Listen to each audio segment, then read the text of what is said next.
Pasamos a la parte de las comunicaciones orales libres.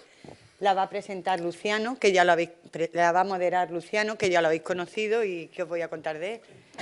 Luciano es matrón, aparte de matrón es profesor en la unidad docente de matronas de Ceuta, es vocal del Grupo Nacional de Trabajo de Urgencia Obstétrica y Ginecológica de la Sociedad Española de Enfermería y es responsable de salud perinatal y de salud sexual, reproductiva y parto normal de Ingesa aquí en Ceuta. Su experiencia en docencia es amplia, ya la habéis visto en su anterior presentación, entonces yo me retiro y le dejo la palabra a él, que seguro que lo va a hacer mejor, y ya él os presenta a los ponentes de las comunicaciones. Buenas tardes a todas y todos. Bueno, pues esta mesa es una mesa de comunicaciones orales, de trabajo que han presentado diferentes profesionales y que creo que también ha quedado una aportación externa, aparte de que nosotros acotemos realmente las ponencias. Yo creo que vienen con mucha ilusión, con muchas ganas y además estoy deseando de escucharla porque además me parece muy interesante y una aportación muy buena. En primer lugar, vamos a darle paso a María de la Cabeza Molina Castillo, que junto a Jessica Álvarez, Paloma Domínguez Caballero y Beatriz Valencia García son residentes en formación de primer año aquí en la Unidad Docente de Matronas y va a presentar un trabajo sobre la revisión sistemática sobre un método eficaz de triaje obstétrico ginecológico en el servicio de urgencia del Hospital Universitario de Ceuta.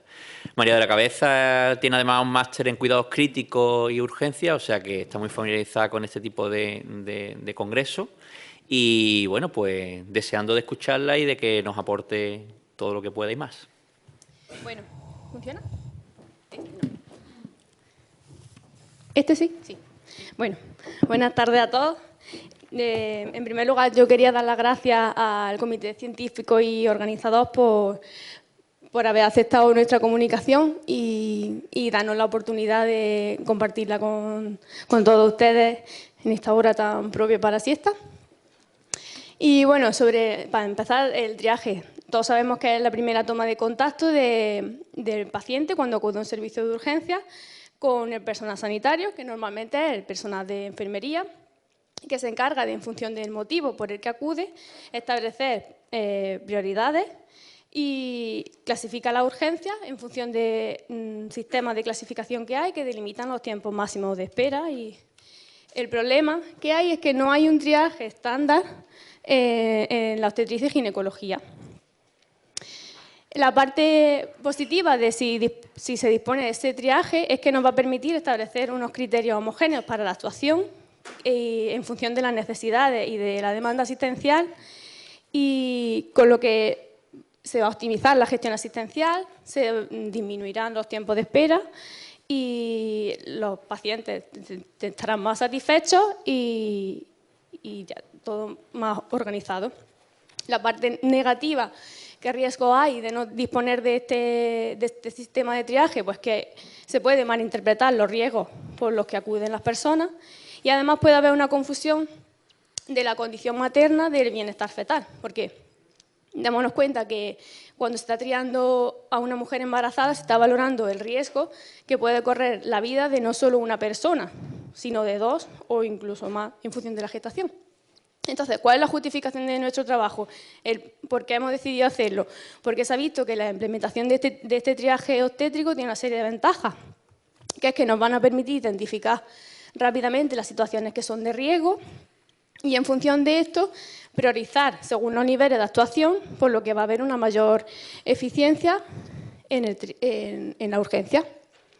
Entonces, ¿cuál es el objetivo que nos planteamos? Pues establecer un sistema estandarizado para identificar y priorizar la asistencia en el triaje de la urgencia obstétrica y ginecológica, así como la actuación óptima en cada caso y el profesional que la debe proporcionar.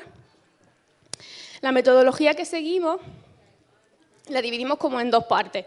Una primera parte donde hemos hecho un estudio analítico descriptivo retrospectivo, que hemos cogido los datos durante un año, desde el 1 de noviembre de 2017 hasta el 31 de octubre de 2018, del conjunto mínimo básico de datos de las urgencias del paritorio, de la consulta de urgencia del paritorio. Allí está recogido fecha y hora de la urgencia, si tiene seguridad social o no y las actividades que se le realizan. Esto lo hemos volcado sobre una tabla Excel y de ahí hemos trabajado. Y una segunda parte donde hemos buscado la literatura científica que había de los hospitales en los que se había realizado este triaje de obstétrico avanzado. Para ello hemos buscado en diferentes bases de datos y al final nos hemos quedado con los estudios más recientes de los últimos 10 años y con, bueno, que estuvieran disponibles texto completo. Al final nos quedamos con 8 y entre ellos hay incluidos protocolos y guías de práctica clínica de otros hospitales. ¿Qué resultados vimos?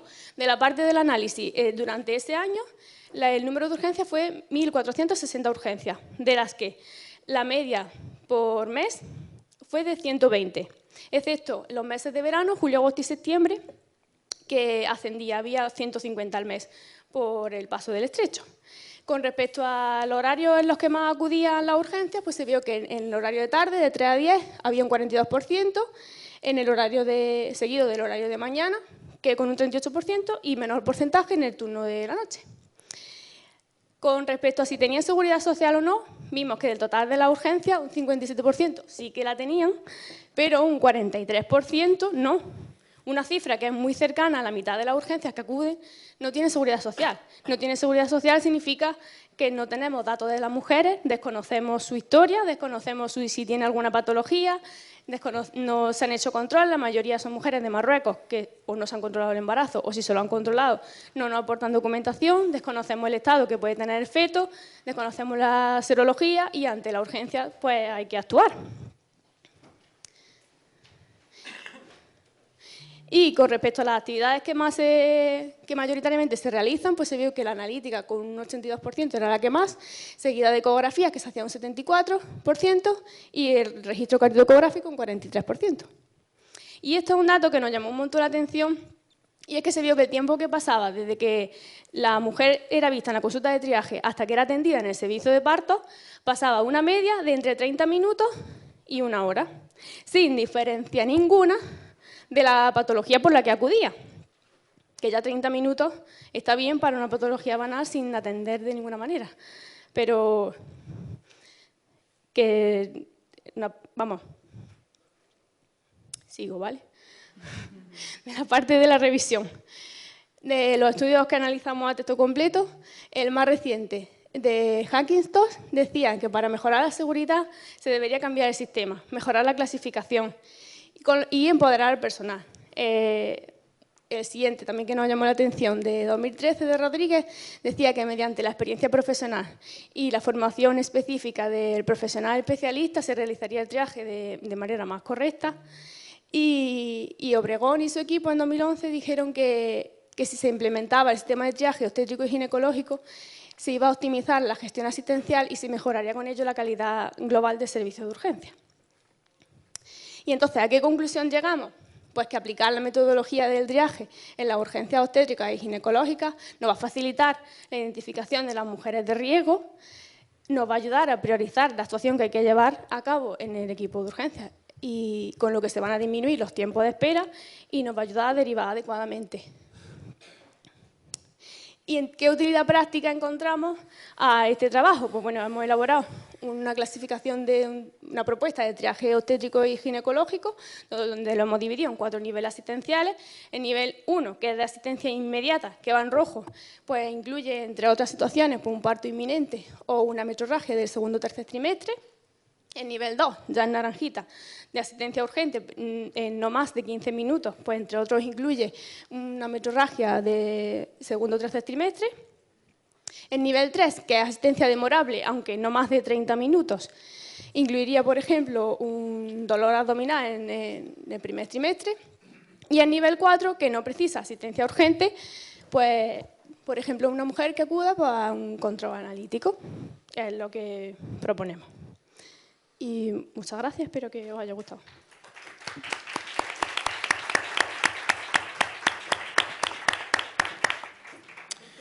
Bueno, pues lo interesante de estos congresos es que dan aportaciones que después el INGESA o nuestro hospital o cualquier hospital lo pueda implantar, porque además esto es una deficiencia que hay en los hospitales, hay ciertas deficiencias que se pueden mejorar, con lo cual es interesante.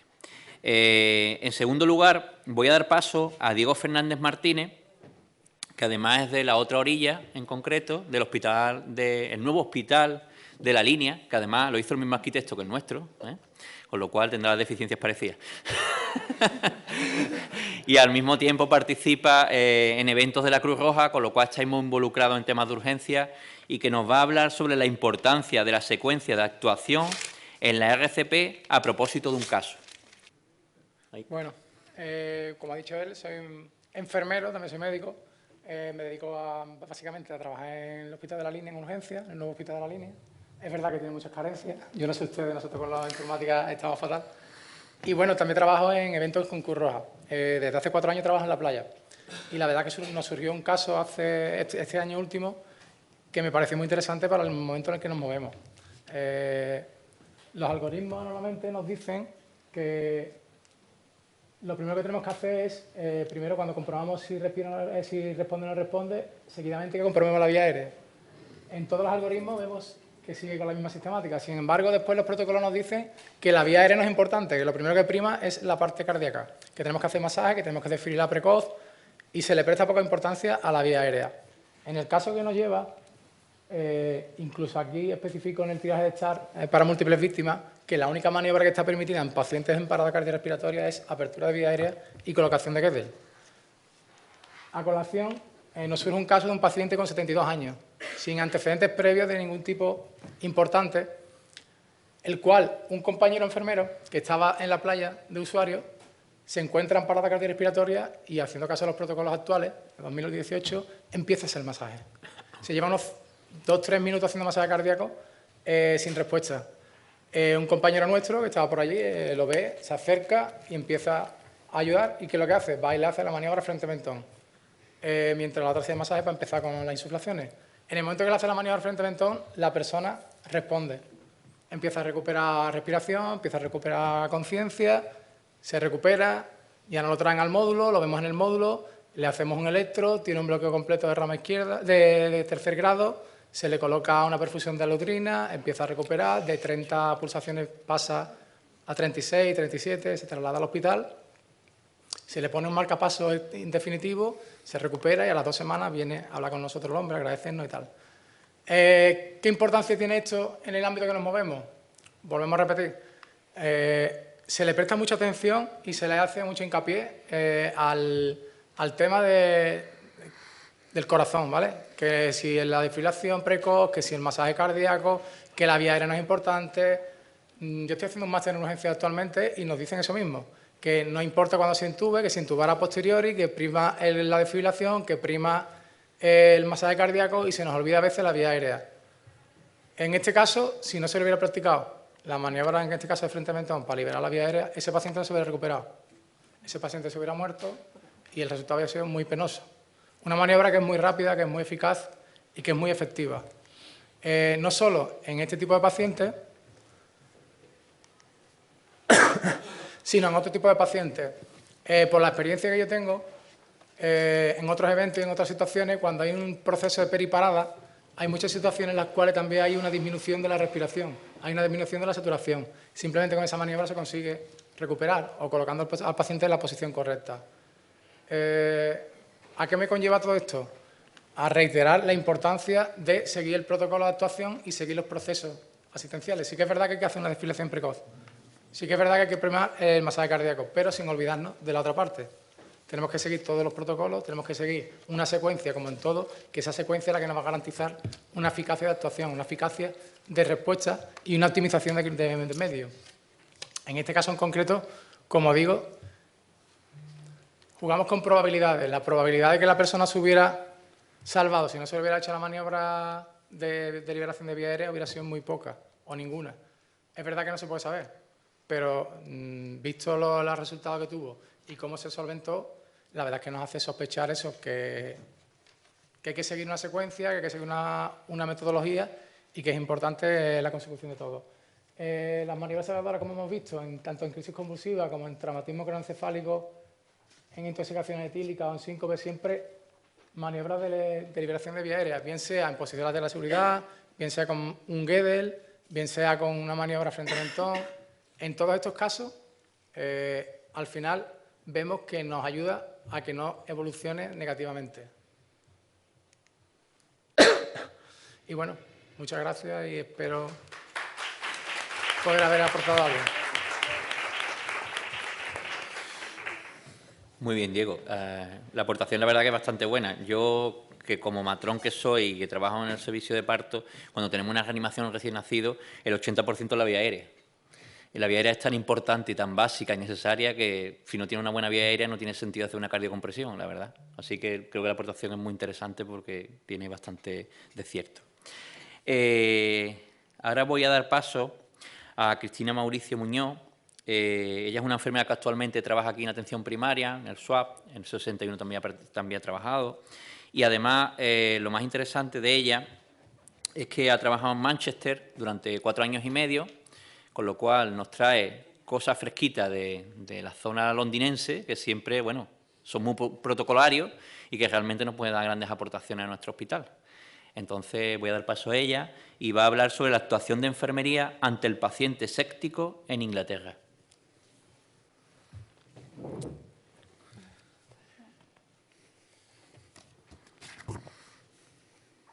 No sé si se verá. Buenas tardes a todos. Mi nombre es Cristina y a continuación os voy a presentar si me deja. A ver. Perdón.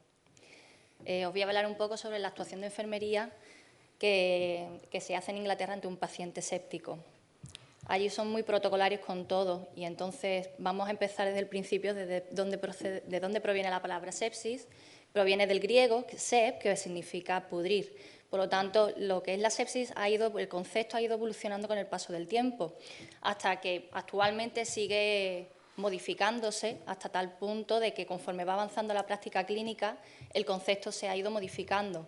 Pero el concepto más reciente que tenemos es en 2010, en New Jersey, en Estados Unidos, donde se reunieron una serie de expertos a nivel internacional para dar una definición concreta, en la cual definen la sepsis como una afección potencialmente mortal que surge cuando la respuesta del organismo a una infección y daña sus propios tejidos y órganos. Por lo tanto, la sepsis conduce a un choque, fallo multiorgánico y la muerte, especialmente si no se trata tempranamente y no se tiene un protocolo de actuación, una actuación inmediata ante esta situación. La sepsis normalmente ocurre por todo tipo de clases de infección, sobre todo infección respiratoria, intestinal y urinaria, ¿vale? ¿Qué objetivo tenemos general el papel de lo que es la enfermería? Tenemos que facilitar a la enfermería las herramientas y unos protocolos de actuación necesarios para manejar de forma eficaz y eficiente al paciente séptico. Por ello, vamos a llevar unos objetivos específicos en el cual es valorar al paciente séptico a través de una serie de herramientas y unas actuaciones, una intervención que un poquito más tarde os voy a contar. Reconocer el rápido deterioro del paciente séptico, de gran importancia, sobre todo en la primera hora de reconocimiento es de vital importancia. Y posteriormente también el manejo y cuidado del paciente séptico hospitalario. ¿Qué es lo primero que tenemos que pensar cuando estamos ante un cuadro o un paciente séptico? Primero tenemos que pensar, ¿estamos ante un paciente séptico? Es la primera pregunta que nos tenemos que cuestionar. Y posteriormente seguimos como unos protocolos de actuación. Allí hay varias herramientas.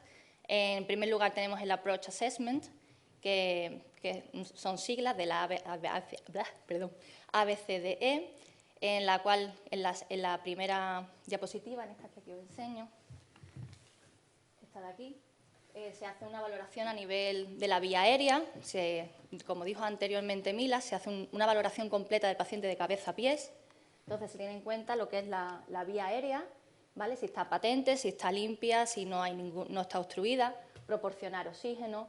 Después el tipo de respiración, la profundidad, el uso de los músculos accesorios, el tema de la circulación, está bien perfundido el paciente, la tensión, la frecuencia cardíaca, temperatura. el estado neurológico del paciente, si está confuso, está inconsciente, consciente. Y luego la exposición. No sabemos actualmente, es un parámetro que no tenemos en cuenta, pero tenemos que revisar al paciente de pies a cabeza por delante y por detrás, porque a lo mejor tiene alguna lesión que está en la espalda, o tiene un sangrado, o tiene, no sé, cualquier cosa que no nos damos cuenta a simple vista, pero posteriormente a lo mejor tiene una frecuencia cardíaca elevada, o está con una hipotensión, tiene una hemorragia, y no sabemos por dónde puede venir. Segundamente, tenemos el Patient Track, que es un sistema, un soporte informático estandarizado, que aquí podéis ver, en el cual se toman las constantes vitales del paciente y queda registrado en este soporte informático, el cual nos van a dar una serie de cifras, de 0 a 7 o incluso más, y todo va por escala de colores. Si es 0, pues el paciente está bien, no necesita ni aumentar la frecuencia de toma de constante, pero como mínimo hay que tomarla cada 12 horas. De 1 a 4, pues hay algún parámetro que está alterado, pero bueno, lo que hay que recurrir es se vuelva a tomar las constantes vitales y si en caso de que estuviéramos alarmados por algo, informar siempre al médico. En caso de que fuera 3, se le llama red score, como un punto rojo, en el que algunos de los parámetros, es decir, temperatura, tensión, frecuencia cardíaca, frecuencia respiratoria, está alterada. Por lo tanto, tenemos que informar al médico y tomar las constantes vitales dentro de 1 hora, para ver si ha habido alguna evolución o no. Luego, si es superior de 5, estamos ante una situación de urgencia, por lo tanto, se tiene que informar al médico, registrar esas constantes vitales y el paciente tiene que ser valorado por un médico, ¿vale? Y a partir de 7 se le llama una situación de emergencia, en la cual los servicios de críticos quedan avisados a través de un blip, un busca, y si estamos en una planta, el equipo de cuidados críticos viene a planta y valora a ese paciente por si es necesario de que sea trasladado a la UCI, como un paciente nivel 2 o 3. Pero siempre tiene que quedar constancia y registrado. Y otra cosa a tener en cuenta es el SBAR Reporting. Es un modelo de comunicación muy bien estructurado, tanto para dar información del paciente, de la persona que lo da y para que llegue la información detallada a lo que es el receptor. Por lo tanto, tenemos que decir la situación, es decir, pues soy la enfermera Cristina, trabajo en la planta de críticos, tengo a este paciente que ha sido ingresado hoy con este diagnóstico, esto tiene tal edad. Luego la B, que es el background, que es la situación del paciente, pues edad, historia clínica, por qué ha venido, fecha de ingreso, posible fecha de alta, pruebas complementarias, o sea, una información detallada del paciente. El A es el assessment, es una valoración, una evaluación que se le hace del paciente, pues mira, ha habido cambios en la situación del paciente, pues vino normal y ahora tiene unas constantes que están un poco alteradas o está un poco confuso, también obtenemos información por parte de los familiares. Y luego la R, que es las recomendaciones, las recommendations, que lo que necesitamos es una sugerencia o establecer un plan para tratar a ese paciente. Entre otros protocolos de actuación que tenemos, es el Quick Sepsis Organ Failure Assessment, que es una valoración para si hay un fallo orgánico, en el cual existen 3 criterios para saber si el paciente tiene alguna disfunción orgánica, que es una alteración del estado mental, una escala de Glasgow inferior a 13, una frecuencia respiratoria mayor a 22 y una tensión por debajo de 100. Si obtenemos 2 de estos 3 criterios, o sea, es un buen pronóstico de que el paciente tiene una disfunción orgánica. Por lo tanto, es una buena herramienta para valorar que el paciente está séptico, ¿vale? Luego tenemos el SIRS, que es el Systemic Inflammatory Response Syndrome, que es el síndrome de respuesta inflamatoria sistémica, en la cual también tenemos unos criterios que componen en 6, que está incluido lo que es la hipertermia o hipotermia, que también tenemos que tenerla en cuenta de un paciente séptico, la frecuencia respiratoria mayor de 20, la frecuencia cardíaca mayor de 90, la hiperglucemia, excepto en diabéticos, hay que tenerla en cuenta también, lo que es la leucocitosis o leucopenia, ¿vale? Son parámetros que nos van a indicar de que el paciente no está bien.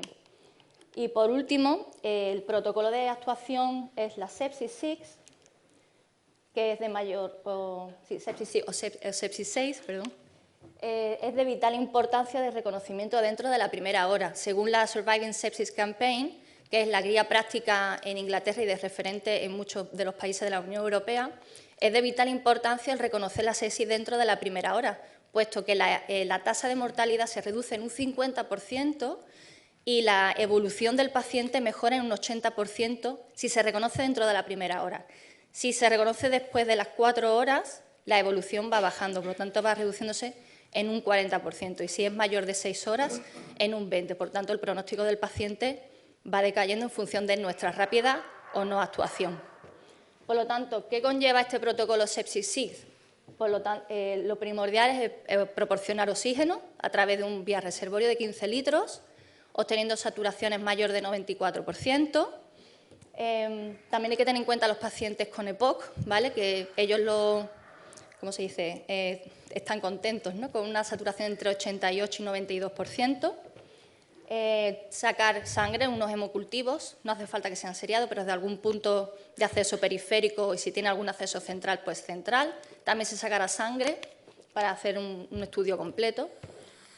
Antibióticos, allí todo, como se basa por protocolos y guías clínicas, guías prácticas, está todo muy estandarizado. Entonces, en función del protocolo del hospital, ante la situación de sepsis del paciente, van a aceptar una serie de antibióticos u otros. También hay que tener en cuenta las alergias del paciente. Allí normalmente el tazocin o tazocel es el de elección, o sea, se utiliza siempre un antibiótico de amplio espectro. Luego los fluidos de rescate, la fluidoterapia, se va administrando bolos de suero de 500 mililitros, bien de fisiológico o Hartmann's. Y tampoco, lo que tenemos que tener en cuenta es que no podemos sobrecargar al paciente mayor de 60 mililitros por kilogramo. También tenemos que monitorizar al paciente en función de su respuesta. El lactato, de vital importancia, porque es el que nos va a indicar cómo está ese paciente, el estado de gravedad, la perfusión tisular del paciente. Y, por último, el sondaje vesical, monitorizar al paciente el balance hídrico. ¿Qué hacemos si ante esto el paciente no responde? Vemos que ante la fluidoterapia no responde, tenemos una presión arterial media inferior a 65, una presión arterial inferior de 90. Pues básicamente, como vamos a tener un National Area Score, unos valores a través de las constantes muy elevados, el servicio de críticos vendrá, lo valorará y se trasladará a la unidad de cuidados críticos, en la que ya se administrarán vasopresores a través de la inserción de accesos centrales. Es que me cuesta traducir un poco. Por lo tanto, ¿qué resultados vamos a obtener? Lo primordial es evaluar el rápido reconocimiento y la actuación del personal de enfermería ante un paciente crítico, porque lo que hace es que disminuya la tasa de mortalidad. Luego hay que formar al personal sanitario, por lo que hace que haga una rápida actuación, sabe lo que hace y por lo tanto, actúa con mayor brevedad y rapidez. Por lo tanto, personalmente pienso que el papel de la enfermería es fundamental en la temprana identificación, reconocimiento ante un paciente que presenta un cuadro séptico y así poder llevar a cabo un posterior diagnóstico, manejo e intervención, evitando complicaciones que puedan conllevar a la muerte del paciente, que es lo que no queremos. Pues, ¿qué conclusiones obtenemos? Pues, según hay muchas guías clínicas, como la que he dicho, la de Surviving Sepsis Campaign, que es la guía práctica clínica de Inglaterra. Esta, por ejemplo, se actualiza cada 4 años. Aún hoy en día, de UK Sepsis Trust, está mal escrito, considera que la sepsis sigue siendo la principal causa de muerte por infección a nivel mundial, no solo a nivel de Inglaterra, sino a nivel mundial. Y para hacer una comparativa pequeña, según la Cancer Research en UK en 2014, hubo un mayor porcentaje de muertes por sepsis que por cáncer de pulmón. Ahí os pongo las cifras: pulmón, próstata, pecho y rectal juntas. Por lo tanto, el número de pacientes es elevadísimo. De hecho, el NHS, que es el National Health System, pues, destina casi 2 billones de libras ante esta grave enfermedad, porque el porcentaje de pacientes que mueren es increíblemente alto. Se dice de alrededor de unos 67.000 por 250.000 pacientes diagnosticados. En comparativa con España, pues según la Sociedad Española de Medicina Intensiva, Crítica y Unidades Coronarias, son unas 50.000 personas diagnosticadas, fallecen 17.000. Por lo tanto, de aquí un llamamiento para todo el personal para actuar rápidamente ante situaciones que no vemos muy claras, pero que podemos llevar a cabo y podemos solventar algo, por lo menos la primera hora. También decir y recordaros que, por ejemplo, en España ya existe el código sepsis, en Andalucía, en Madrid, en Barcelona, y podemos dar un empujoncito también a Ceuta para activarlo, porque creo que es de suma importancia. Y además, el día 13 de septiembre de cada año es el Sepsis World Day, que es el Día Internacional de la Sepsis, y creo que se debería de dar un poquito mayor de importancia a este día, sensibilizando a la población y dando a conocer un poquito más esta enfermedad. Y nada, esto es todo.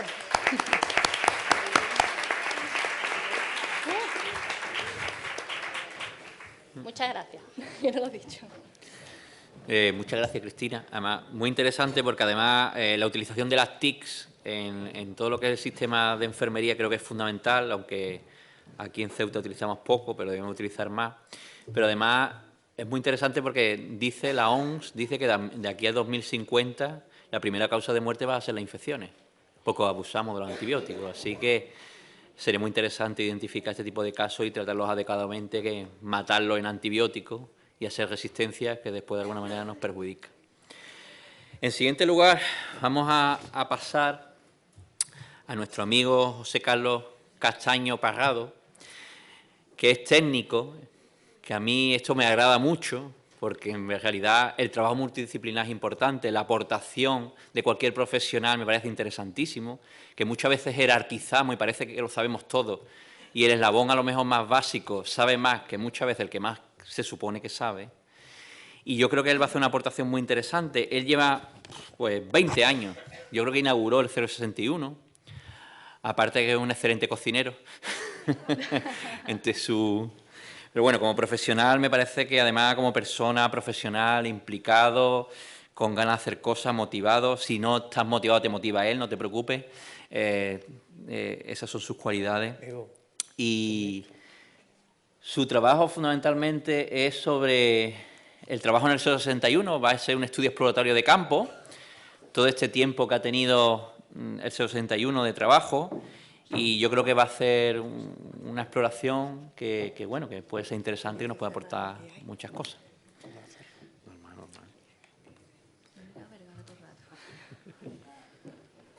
Muy buenas.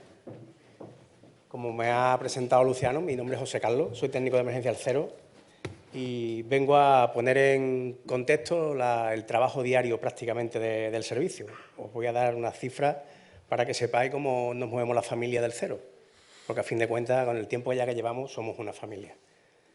Este estudio es un estudio que analiza la demanda y respuesta de los equipos de emergencia, cuantifica el número de llamadas que gestiona el centro coordinador, identifica las patologías, identifica la capacidad de los servicios de emergencia. El número de llamadas en el que está basado este estudio fueron 11.082 en un año. 1.600 fueron atendidas por equipos de emergencia, de las cuales crearon 1.532 historias clínicas.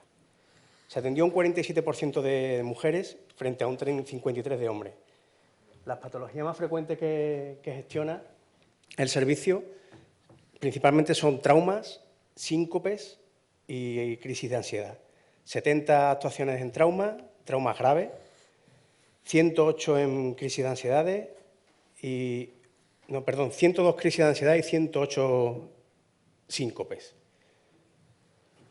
El estudio que se realizó fue un estudio observacional descriptivo transversal en el que se medían la cantidad de llamadas, los diagnósticos y los tiempos de finalización de los avisos. La tasa de Ceuta es, como veis ahí, un 183,34 por cada 1.000 habitantes. La del Servicio de Ambulancias de Londres, 228,59 por cada 1.000, y la del SEM, 252,37 por cada 1.000 habitantes. La tasa de llamada, 130,89. Comparaciones entre Ceuta y Andalucía. El trauma, veis que es mayor en Andalucía. Los síncopes, nosotros trabajamos más los síncopes y el tema de la parada cardiorrespiratoria.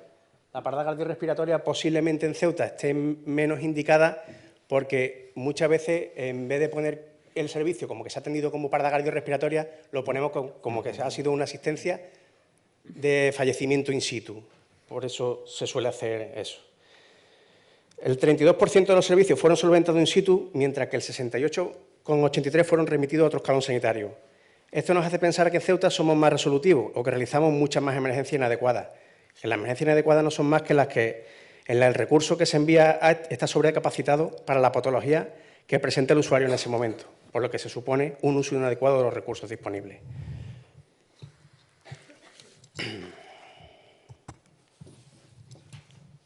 Los resultados de este estudio, en Ceuta, por ejemplo, dice que la derivación a otros centros sanitarios son el 61,83% frente a la resolución in situ, que es un 32,28%.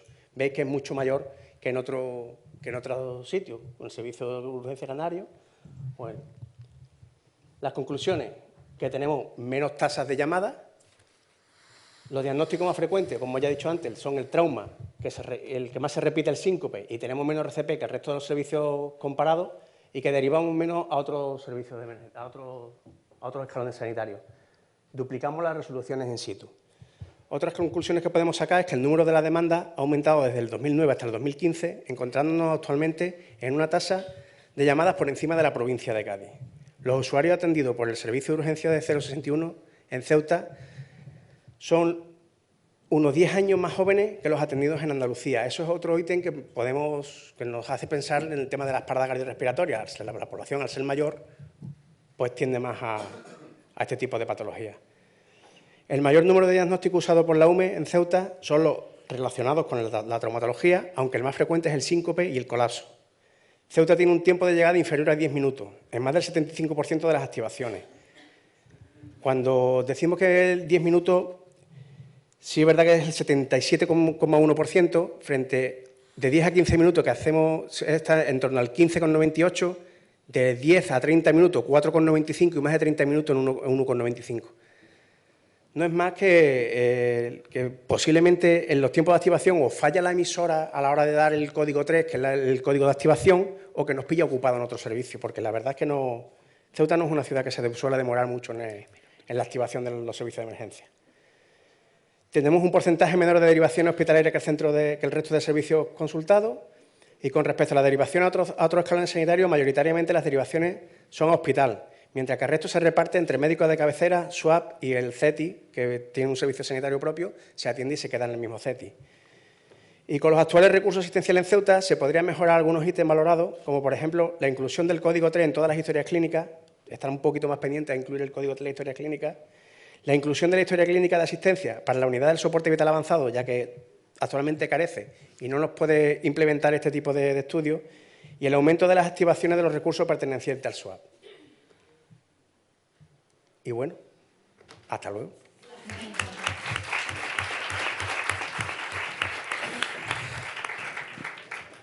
Bueno, yo creo que ha hecho una buena aportación estadística y que además pues vemos la realidad de Ceuta. Ahora, como hay mucho más aforo, la glucemia está en los estómagos, pero ustedes la vais a subir a la mente y encima han terminado estupendamente. Tenemos 15 minutos de preguntas. Espero que hagáis mucho, yo tengo un montón. Pero bueno, os voy a dar la petición a ustedes. Sois tan amables, levantáis la mano. Ana, José. No sé si... Ay. Bueno, buenas tardes a todos. En primer lugar, enhorabuena por las comunicaciones, porque la calidad, fantástica. Mi pregunta va dirigida a Cristina.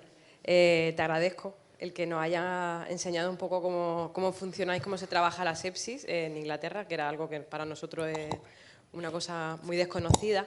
Me ha llamado mucho la atención el dato que das de que en Inglaterra multiplicáis por 5, ¿no?, la tasa de sepsis en Europa. Según tu experiencia o lo que has trabajado, ¿a qué se debe, ¿no?, que quintuplican la tasa de sepsis con respecto al resto de países de la Unión Europea? Pues personalmente no hay nada estudiado. Yo lo que pienso es la condición genética de los británicos.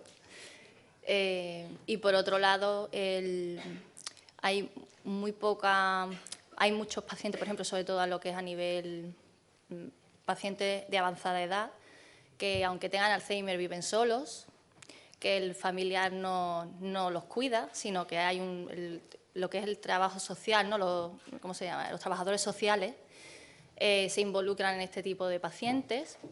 Y tan solo, por ejemplo, allí no funciona como aquí, ¿no? Si nuestros mayores están descuidados, bueno, pues le ponemos una chica que esté con él 24 horas, si no es mañana y tarde. Allí no, allí son los servicios sociales y se encargan de presenciar un ratito para hacerle el desayuno, cambiarlo y se van. Al mediodía para hacerle el sándwich, que se lo coman y si se lo comen con las pastillas y hasta luego. Entonces hay un descuidado de los pacientes, ¿no? Entonces yo creo que cuando ya el paciente está mal, ya acuden porque mejor llega ese cuidador al centro o a la casa donde vivan y se encuentra que están en la cama tirados, con mucha fiebre, mal cuidados. Entonces, de ahí el traslado al sistema hospitalario y que muchos fallecen en el camino y otros en las unidades de urgencia o en la observación de urgencia donde yo trabajaba. Y porque posteriormente no pasan a la UCI. Si pasan a la UCI, igualmente fallecen. Yo creo que de ahí viene la alta tasa de pacientes que mueren por sepsis. Expresión personal, opinión personal. No hay nada que... Pero la comparativa con la Unión Europea es masiva, sí. Bueno, me levanto yo, creo que me escucháis. Da lo mismo. ¿Me escucháis todos? Bueno, pues buenas tardes, lo mismo, felicitaros. Yo tengo una pregunta para casi todos. Un poco tarde, entonces me gustaría decirlas seguida y me vais respondiendo para no tenerme que levantar 3 veces. Claro. Para José me gustaría preguntarle si él cree que todo... Para José Carlos me gustaría preguntarle si considera el número de servicios que hacéis habitualmente, ¿cómo os diría yo, para no ofender a nadie? Si hay mucha complacencia en los servicios que hacéis, si hacéis como una especie de asistencia social aparte de asistencia urgente. Eso por un lado. Para Cristina, no sé, buenas tardes, pregunto si trabajas en servicio de urgencias o en planta de hospital. ¿Allí? Ahora mismo, bueno, saliente del 0 estoy. ¿Saliente de, perdón? Del 0. ¿Del 0 de allí de...? De aquí. Ya es que me vine de Inglaterra. Vale. No, una pregunta muy sencilla. Yo mi duda es, pues yo estuve hace muchos años también trabajando en Manchester y entonces Mira. tengo una duda que no sé si las urgencias funcionaban de una manera muy diferente a cómo funcionan aquí. Entonces mi pregunta ahora es, en este momento, cualquier persona que os pueda llegar, sea joven, sea mayor, con fiebre, una fiebre termometrada de más de 39 grados, que tenga una hipotensión, como casi todo el mundo que tiene fiebre tiene hipotensión, y que a lo mejor tenga algún factor de riesgo añadido, como puede ser alcoholismo tal, ¿a todo el mundo se le haría un antibiograma así de entrada? Sí. Pregunto, por saberlo. Además, perdón. Después, no, para ir. Y ya la última para el compañero de Cádiz, una aclaración tan solo. Como miembro del Plan Nacional de RCP, considero que está bien establecido en los pasos que se dan de las recomendaciones que se hacen desde 2010 y 2015, que la apertura de la vía aérea, cuando uno se acerca a ver cómo está la persona inconsciente o supuestamente inconsciente, una vez que te acercas, a la misma vez que ves, oyes y sientes, abres la vía aérea, con lo cual esa maniobra para personal no sanitario se haría luego. Se libera la vía aérea por un lado y para el personal sanitario, lógicamente, aparte de eso, pues introduciríamos el GEDER, con lo cual es algo que ya está dicho, escrito, y que se haga o no ya depende de la persona que actúe, pero que eso ya está protocolizado desde hace muchos años, me parece. Y muchas gracias. Qué intenso, José. Venga, vamos a sacarlo. Si se acuerda, yo no me acuerdo. Bueno, el 0 en Ceuta, como tú bien sabes, atiende casi cualquier tipo de llamada. La emergencia es la nuestra, la que está en nuestra cartera, pero sí que es verdad que se atiende casi cualquier cosa. Asistencia social que hemos realizado, hay muchas veces que los recursos están ocupados y al médico coordinador no le queda más remedio que enviar la avanzada. O sea que sí, se hace casi cualquier tipo de servicio en Ceuta. Doy fe. Mucha fe. Vienen mujeres que es un poco taxi 061. Bueno, en cuestión de la pregunta que si a todos los pacientes que entran por urgencia se le hace un antibiograma, allí ante la... Iba a decir una frase muy hecha, ¿no? Pero bueno, ahí todo paciente que entra por urgencia se le hace un screening completo. Y si, más si presenta algún síntoma de sepsis, es lo primero que hacen. Hemocultivo, antibióticos de primera instancia, fluidos, y a ver qué respuesta tiene el paciente. Y si no, directamente va a la unidad de cuidados intensivos. No. Allí lo que sí tienen, porque como bien has dicho, la tasa de alcoholismo es muy alta, la de droga es muy alta, mucho sin techo, todo eso influye en lo que es la sanidad. Entonces, hay que hacer el screening y hay que tenerlo en cuenta y no se va paracetamol y a casa, porque ha habido muchos casos de paracetamol y a casa y ya no vuelven de nuevo al hospital, se quedan en casa porque fallecen. Entonces, por si acaso, se hace. De ahí que inviertan tantísimo dinero. Se pierde mucho dinero en muchas cosas. Bueno, referente a lo que tú me decías, sí que es verdad que se han protocolizado, es lo que tú dices, no que después se haga. Como después se prima mucho y yo lo veo en muchos cursos que hacemos eso, como se prima mucho después la parte y se hace mucho hincapié en que se desfibrile precozmente, que quizá la persona que atiende es verdad que se olvida un poco de la vía aérea, porque también se le dice que, bueno, que el insuflar es importante pero no es necesario, que si no lo ve claro por la situación del paciente o lo que sea que no insufle, con lo cual también se olvida un poco de la vía aérea, que no es un problema de los protocolos, es un problema de la persona que actúa. Y referente a lo de ella, es verdad lo que dice ella, en el área que yo me muevo, que es el campo de Gibraltar, en la zona de la línea, para quien no la conozca, por cerca hay Soto Grande. En Soto Grande viven muchos extranjeros y sí que es verdad que nos vienen al hospital mucha gente mayor descuidada. Recuerdo un caso hace poco de una persona que estaba en SESI, una mujer mayor, los hijos se van, la mujer tiene Alzheimer, se van a trabajar y se van a las 8 de la mañana y vuelven a las 2 de la tarde y no hay nadie con la persona. Cuando llega a las 2 de la tarde se la encuentran en el suelo tumbada, la traen. Es cierto que están mal descuidados, que están descuidados. En la cultura nuestra, nuestro mayor está solo y no lo dejamos solo. Buscamos a alguien que lo ayude o alguien de nosotros se queda con ellos. Pero en el caso de los ingleses es verdad que se despreocupan un poco por sus mayores. Entonces, hacen que pase este tipo de cosas.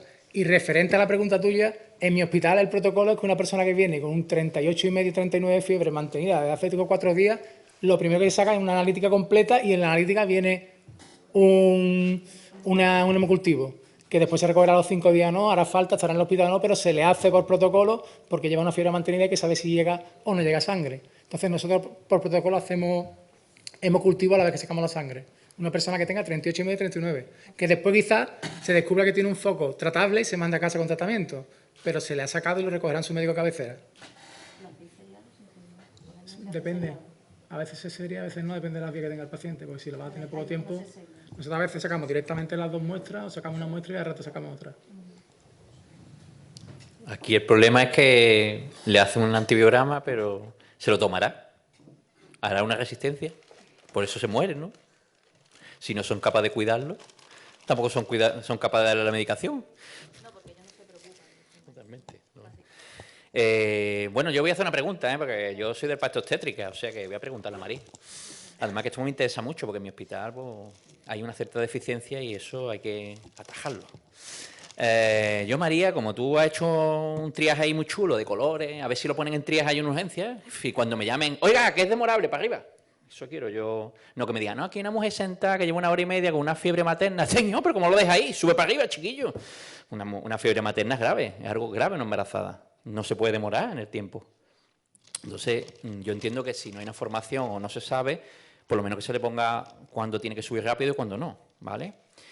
Entonces, mi pregunta es, ¿cómo el personal de enfermería, porque lo ideal es poner una matrona en urgencia, pero no hay tanto personal como para eso, pero sí es verdad que el personal de enfermería puede estar formado y que para eso nosotros le podemos formar.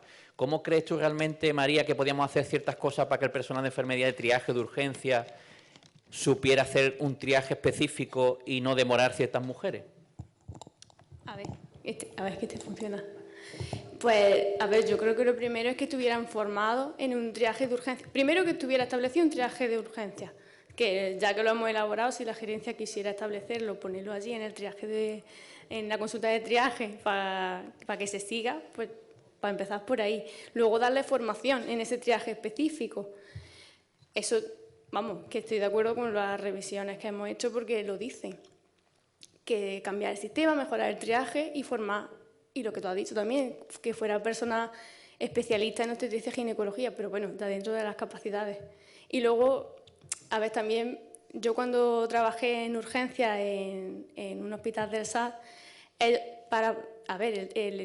sistema de triaje que se seguía estaba en el ordenador y en función de los síntomas que iban presentando, que por los motivos de visita que venía y los síntomas que iban, se seleccionaba en la pantalla, y de una pantalla te llevaba a otra y al final el sistema solo daba el triaje, o sea, daba la prioridad.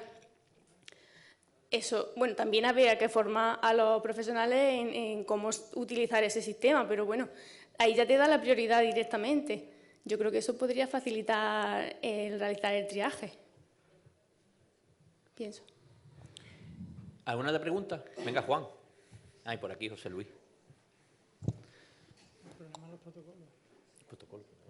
El problema de los protocolos, que después si el ginecólogo no quiere que se suba directamente, tiene que esperar que lo vea el médico de puerta y que el médico de puerta se llame al ginecólogo para apartar con uno y el paciente suba. Sí, mira, en cuestión de la respuesta a María o una sugerencia al tema ginecobstétrico, estamos cocinando la posibilidad del sistema Manchester. Ya salió el Manchester 3 veces esta tarde, ¿no?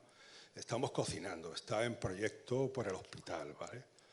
Vamos a ver si es viable y sí que aparecen los 5 niveles con tus colores, con lo cual nos pondremos en contacto e incluiremos en ese software, en esa interfaz del Manchester, los colores con los niveles y los diferentes, ¿vale?, posibilidades obstétricas. Va a ser posible si se consigue el proyecto de que nos den el Manchester.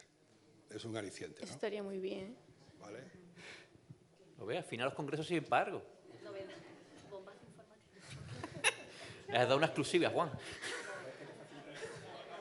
Claro, pero que después tiene que hacer... José Luis, tú querías hacer una pregunta, ¿verdad? Yo había un nivel 3 José Luis. embarazada y después no se pueda subir hasta que no... Las azafatas son excelentes, ¿eh? Eso es magnífico. Un nivel. Hola, yo quería hacer una pregunta a María. Bueno, yo trabajo en la UME del F61 y muchísimas veces vamos a atender a demandas de posibles partos, Sí. a Beliones o a la frontera. Entonces, bueno, mi pregunta prácticamente está ya casi contestada con lo que habéis dicho antes, pero ¿crees necesario que cuando nosotros traemos a una pseudoparturienta, si no del todo, a urgencia, tenemos que pasar por un triaje en urgencia o la subimos directamente a partos, que es lo que solemos hacer últimamente? Porque ya al principio, hace años, llegaba abajo, en triaje se demoraba un poco y era un poco a veces espeso el proceso. Entonces ya optamos directamente por tirar para arriba y llevarosla a vosotros. Aunque si a veces a lo mejor sobrecargamos un poco vuestro trabajo, no es por nuestra voluntad, vamos, es porque creemos que es necesario. Es que eso es, porque, a ver, yo creo que para eso está la consulta de triaje, para dar prioridad y ordenar cuál se debería atender primero en función de la urgencia, y es lo que tú has dicho, las urgencias o pseudourgencias por las que algunas veces llaman. Entonces, yo creo que sí debería pasar primero por una consulta de clasificación, porque a lo mejor vosotros la subís directamente al servicio de partos, pero es que en partos a lo mejor tenemos ya otras urgencias que acaban de subir y son menos urgentes. Entonces, ¿qué hacemos en el triaje? Nosotros arriba, yo creo que eso sí debería pues también incluir eso en el protocolo. Claro, lo ideal sería que alguien incluso algún residente de la unidad de matrona estuviera abajo y haría ese triaje pues perfectamente, y además sería un complemento de su formación. Yo creo, te voy a hacer una aportación. Además, has dicho algo muy bueno. Me gusta lo que has dicho, José Luis, porque yo creo que el triaje lo haces tú. Es que tú ya has hecho el triaje. Entonces, en realidad, para acortar, o sea, lo que aporta María es muy bueno, pero para acotar, yo creo que nos deberíais de llamar y decir, mira, vengo con estas características, esta mujer, pim, pam, pum, pam, pum. Ah, pues no, es demorable. Puede hacerse una prueba en urgencia y ahora la suben. No es demorable, súbemela, por favor. Pero que nosotros sepamos que ustedes venís con esa situación. Es más, muchas veces nos habéis llamado, oye, que viene un parto en curso, y a lo mejor ha parido la ambulancia. Pero nosotros ya sabíamos en nuestra mente que venía un parto. Sí, como hacemos con la UCI. Eso, efectivamente. Si lo hacéis así, yo creo que urgencia como que está a veces a tope, pero nosotros ya estamos con el chi en la mente. Creo que sería positivo, desde mi punto de vista. Pienso que ella lo dice bien porque en realidad el triaje como tiene más bagaje, pero que en realidad el triaje lo estás haciendo tú, José Luis. Claro. Yo creo que por eso es interesante también que esta formación en triaje también la tengáis ustedes, aunque muchas veces habéis venido a multitud de cursos de urgencia y tal. No sé si ha aportado gran parte, María. ¿Estás de acuerdo? Sí, sí, Que yo aquí estoy metiéndome... Sí, ¿no? Si llaman, pues por lo menos allí ya sabemos lo que tenemos, Claro, pero sabes lo que nos viene. Claro. Es que muchas veces nos suben las mujeres, aquí viene una mujer, y estamos haciendo un parto en urgencia, que sabéis que urgencia es muy grande, y la mujer medio chocada y medio muerta, y no está ni cogiendo una vía. Eso nos ha pasado multitud de veces. Y a lo mejor es que en urgencia están a tope o en una situación específica, pero es por ese motivo, no porque nosotros estamos para trabajar y lo que haga falta y lo sabéis, disposición absoluta en todos los sentidos. No sé si hay alguna pregunta, pero será la última, África, porque la verdad que bastantes preguntas, esto es interesante, os gustan los temas, así que... Pero perfecto. esto es para ti, Luciano. Ah, ¿para mí? Sí. Yo no he hecho ninguna comunicación. Dime. No, es que referente con lo que tú has dicho del triaje, de que si ves una parturienta, una señora embarazada con fiebre y todo eso, nosotros en triaje, a no ser que sea cumplida o de 30 y tantas largas semanas, no tenemos opción a subirlas aparte. Tenemos que pasarla primero por el BOS de urgencia y ellos son los que la tienen que pasar, no la enfermería.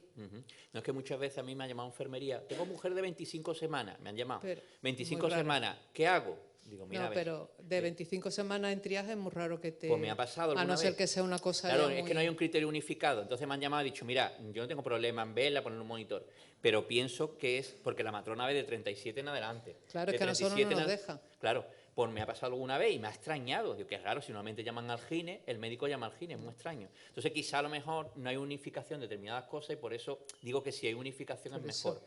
Pero que por eso me ha resultado extraño en ese sentido, ¿vale? Por eso es lo que te quería decir, nada más. Es que concretamente el otro día me pasó que me llamó un médico para hacer un monitor a una mujer y llevaba hora y media con fiebre. Entonces, una situación de fiebre en una gestante es un proceso grave, que parece una tontería para cualquier proceso. Pero nosotros no la podemos pasar directamente, Claro. aunque venga con 40 de fiebre. Claro, claro. Vale. Pues yo creo que eso habría que recortarlo, habría que recortarlo de alguna manera, sobre todo por una atención inmediata en determinadas situaciones.